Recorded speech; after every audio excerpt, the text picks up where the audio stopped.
E aí, pessoal, estamos aqui agora para falar sobre eventos independentes, ok?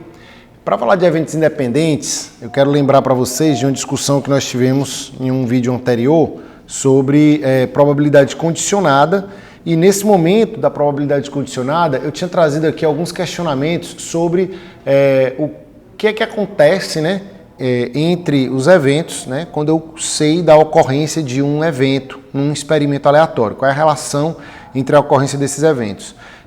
Ou, em outras palavras, se eu sei que um determinado evento ocorreu, como é que isso altera a probabilidade dos demais eventos?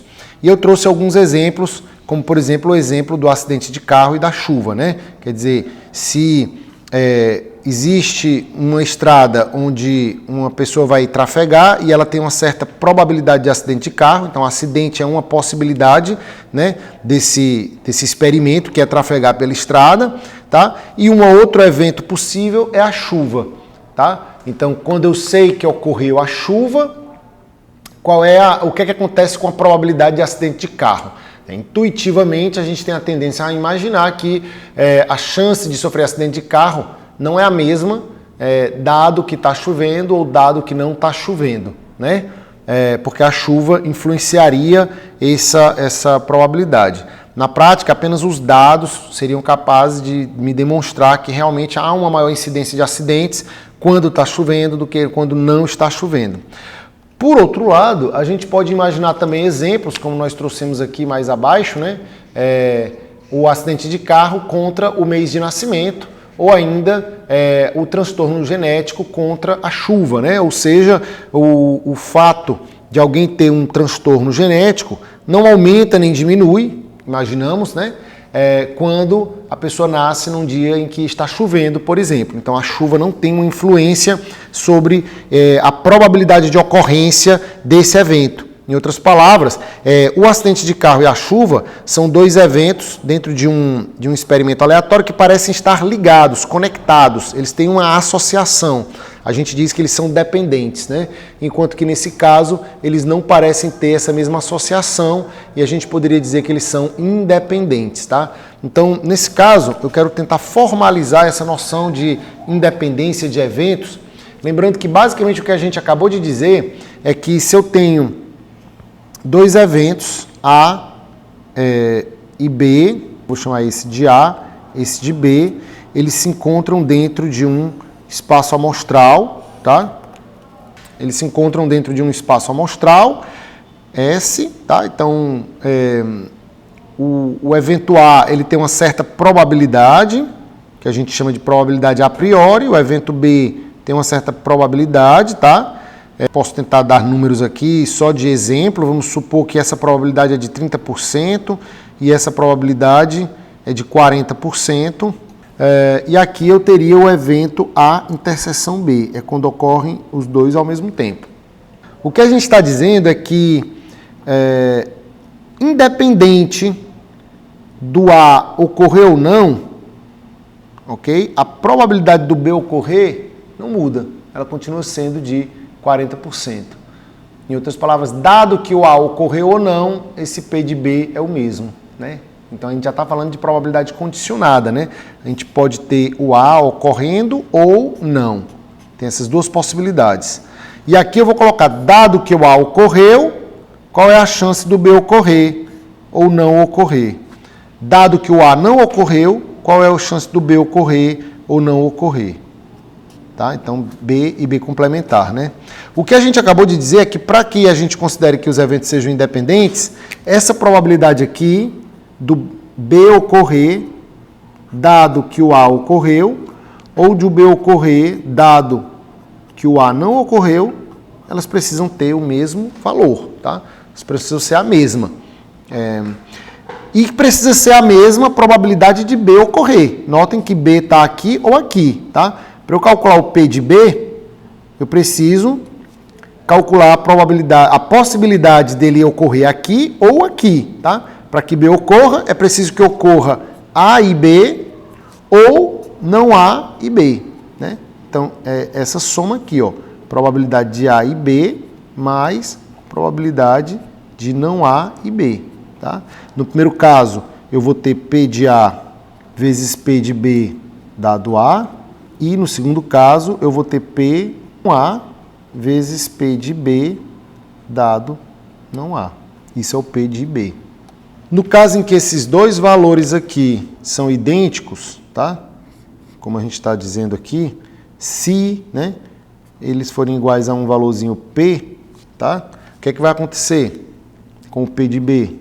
Olha só, eu vou ter P de A vezes Pzinho, mais P de A barra, que nada mais é do que 1 menos o P de A, vezes o Pzinho, tá?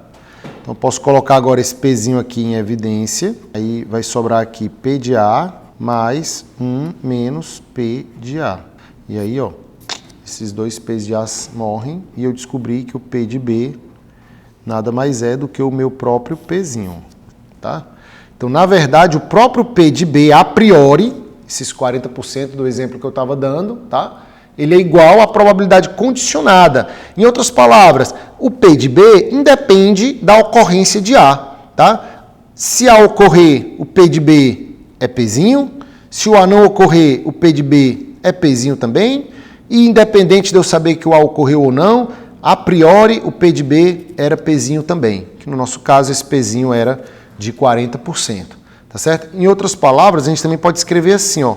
O P de B é igual ao P de B dado A. Ou o P de B dado A complementar. Essas três probabilidades têm que ser iguais para que o evento A e B sejam independentes, tá? E que basicamente o que essa equação está dizendo é exatamente o que a gente disse. A probabilidade de B, dado que o A ocorre, não muda. Ela continua sendo o que ela era antes a priori, né? Então, quando você sabe que o P de B ocorre, eu continuo tendo, né, 40% de chance de ocorrência do B. Olhando aqui para esse desenho, é como se o círculo que representa o B, ele representasse 40% do meu espaço amostral, ok? Mas se eu olhar para a parte que corresponde à interseção de A e B, tá? Essa parte corresponde a 40% do conjunto B, tá? Então, o B corresponde a 40% do total, certo? E essa partezinha que corresponde à interseção corresponde a 40% do conjunto A, tá? Porque eu estou dizendo dado A, certo? Eu estou dizendo dado que o A ocorreu, então necessariamente eu estou aqui dentro do conjunto A, então a chance de ocorrer o B corresponderia a 40% desse conjunto universo aqui, tá certo? Olhando para cá agora, certo? Essa probabilidade condicionada, nós já vimos, né, como é que a gente escreve. Ela é a probabilidade da interseção dividido pelo P de A, tá? Que é esse aqui. Como eu estou dizendo que eles são iguais, notem, isso é se e somente se os eventos são independentes. A gente está trabalhando com a condição de independência, certo? Então, eu vou ter isso aqui, P de B. Obviamente que esse P de B eu posso imaginar que eu tenho aqui um 1 no denominador, eu posso multiplicar isso, né, dessa forma em x, e o resultado vai ser que a probabilidade da interseção, a interseção B, nada mais é do que o P de A vezes P de B. Ok? Então, olha só, aparece aqui uma nova regra do produto para eventos independentes, ok? Então, é um caso especial. A gente já viu que a regra do produto ela se aplica com probabilidades condicionadas, né? Então, a probabilidade de ocorrer A e B, na verdade, é o P de A vezes o P de B dado A. Porém, no caso em que os eventos são independentes, esse P de B dado A vira P de B, tá? Ele vira P de B. E aí eu fico com isso aqui, né? Então, essa regra do produto ela se aplica apenas no caso em que os eventos são independentes, ok? Então, pessoal, é importante a gente finalizar essa noção de eventos independentes lembrando de algumas coisas. Porque quando a gente olha para essa equação, é muito comum as pessoas associarem isso aqui à independência de eventos, tá? Mas, na verdade, isso deve ser visto como uma consequência. Se A e B são independentes, então essa regra do produto fica dessa forma, né? A probabilidade de acontecer os dois é o produto das probabilidades individuais, beleza? Porém, é óbvio que o inverso também é verdadeiro. Ou seja, se isso aqui é válido, significa que A e B são independentes, tá? Então, esse tipo de problema, ele vai aparecer, a independência de eventos, ela vai aparecer em problemas onde a gente não sabe se A e B são independentes, a gente precisa testar, tá? Então, a gente pode testar, por exemplo, essa condição, ou essa daqui, tá? Ou ainda essa daqui. Então, a gente tem várias condições que a gente pode testar, e se elas forem válidas, qualquer uma delas, os eventos são independentes. E, por outro lado, existem problemas em que a gente sabe, de alguma forma, é dito por algum motivo que os eventos são independentes, ou a gente considera que eles são, e aí a gente só autoriza a gente a usar essas formulinhas aqui, e a gente passa a usar a regra do produto dessa forma mais simplificada, tá certo? Por exemplo, quando a gente fez esse exemplo aqui, dos 2 reservatórios na cidade, né? Vocês vão lembrar que a gente tinha 2 estações, a água passava sequencialmente até abastecer a cidade e eu tinha uma certa probabilidade de falha na estação 1, que era de 3%, uma probabilidade de falha na estação 1, que era de 2%, tá? E aí ele perguntava qual era a probabilidade de que pelo menos uma delas falhasse, ou seja, se uma delas falhar, vai ter interrupção no abastecimento, a água não chega na cidade, e aí ele queria saber qual era a probabilidade disso acontecer. Nós usamos a regra da soma, né? Probabilidade de pelo menos um dos 2 eventos ocorrer seria a soma P de A mais P de B menos P de interseção dos 2, ok? Nesse caso a interseção tinha sido dada, que era de 1%. Tá certo? E assim a gente achou que a probabilidade de acontecer A ou B seria 3 mais 2, 5, menos 1, 4%. Agora a pergunta que a gente pode fazer é, as estações são independentes? Então essa resposta tem que ser olhada com muito cuidado, porque a tendência é a gente achar que o problema em si estabelece essa questão da independência. Elas parecem não influenciar uma a outra, então elas são independentes. E não é assim que a gente responde essa pergunta, porque dependendo dos números que eu coloque nessa questão, eu posso cair num caso em que elas são dependentes ou independentes, tá? Então, no caso, do jeito que o problema está colocado aqui, eu posso olhar para a probabilidade aqui da interseção, tá? E posso olhar para as probabilidades individuais, tá? Pelo que nós vimos anteriormente, se os eventos são independentes, eu preciso que isso aqui seja válido. Eu preciso que a probabilidade da interseção seja igual ao produto, né, das probabilidades individuais. Bom, ocorre que desse lado eu tenho 1% e desse lado eu tenho 3% vezes 2%. 3% vezes 2% vai me dar um número 0,0006, né? Ou 0,06%, tá? Isso é o resultado do lado de cá. Claramente, isso não é igual a 1%, né? Então, eles são diferentes, o que prova que esses eventos não são independentes. Essas 2 estações, estatisticamente, não estão funcionando de forma independentes. Vamos tentar, então, entender por que elas não estão funcionando de forma independente, tá? Eu posso tentar olhar agora para a probabilidade condicionada. Vamos imaginar que a estação 2 falhou, tá? Estamos num caso em que a estação 2 falhou. Então, ocorreu o evento B. Eu posso dizer isso aqui, ó, dado B. Sabendo que o B ocorreu, tá? Qual é a probabilidade do evento A ocorrer? Qual é a probabilidade de falha na estação 1, dado que a 2 está com problema, certo? Bom, nossa formulazinha, né, para resolver isso é P de A interseção B dividido pelo P de B, ok? E nós já temos esses números. A interseção é 1% e o P de B é de 2%.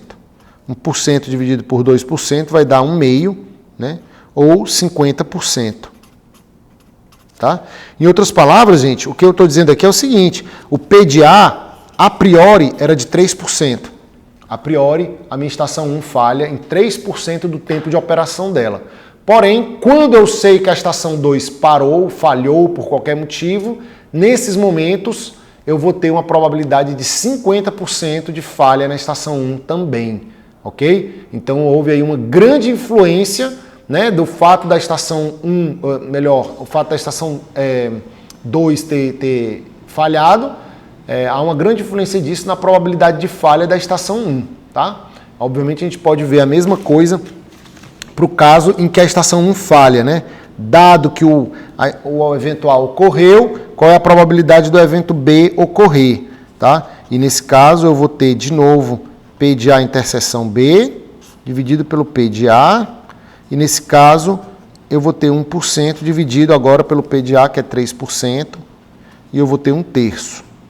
Mas novamente isso é 33,3333%, tá? E eu vou comparar essa probabilidade com quem? Olha só, eu estou falando da probabilidade de B ocorrer, num caso específico, que é quando A ocorreu, mas ainda assim eu estou falando da probabilidade de B ocorrer.